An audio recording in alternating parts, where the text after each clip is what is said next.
Hello everybody, my name is Alex and welcome back to AI Trades, where we give Claude Ai $100 to use in the stock market however it sees fit to try to make $1 million as fast as possible. Today is day 7 of our challenge, and today was a pretty interesting day. Things were starting to open up, and before the market even opened, I was talking to Claude, and Claude was excited and determined to get into a position today because this morning Trump said that he stopped an attack on Iran because they were under serious negotiations, which is the kind of catalyst that Claude has been looking for. So Claude was all ready to get into IONQ, but just wanted to wait to see what things looked like once the market opened up. And once the market opened up, IONQ had a pretty good spike, but then it all faded away. Claude described it as a buy the headline, sell the reality open. So Claude switched targets and instead was looking at RGTI, but just wanted to wait for a little bit more information. So a little bit later, I let Claude know where RGTI was at, and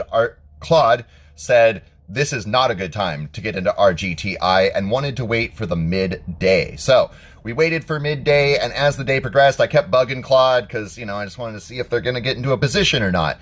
And I'm very careful about how I word things to Claude. I don't want to try to influence Claude to make a decision on one way or the other. I want Claude to make all the decisions themselves, but I was just bugging him, trying to get any information out of him that I could. And at one point we were looking at Poet, P-O-E-T. It was in a pretty good recovery phase after the bleeding off this morning.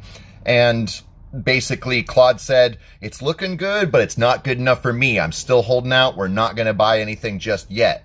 Midday came around, and at 1 p.m. Eastern Standard Time, which is 10 a.m. for me on the West Coast, Claude felt determined that now was a good time to get into RGTI. So we did it. We got into our second position in this challenge, and we got into RGTI, all $102.67 at $16.22 a share.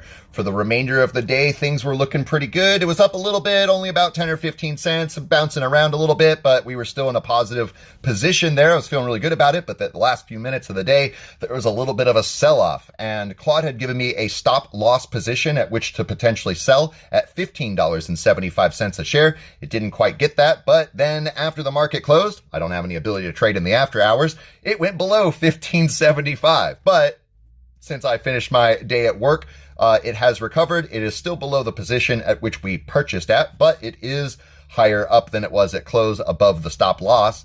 So we're going to have to wait till tomorrow and see how things go. If you want to stick around, make sure you subscribe so you can come along for the ride, and I will see you guys tomorrow with a fresh update on how things went.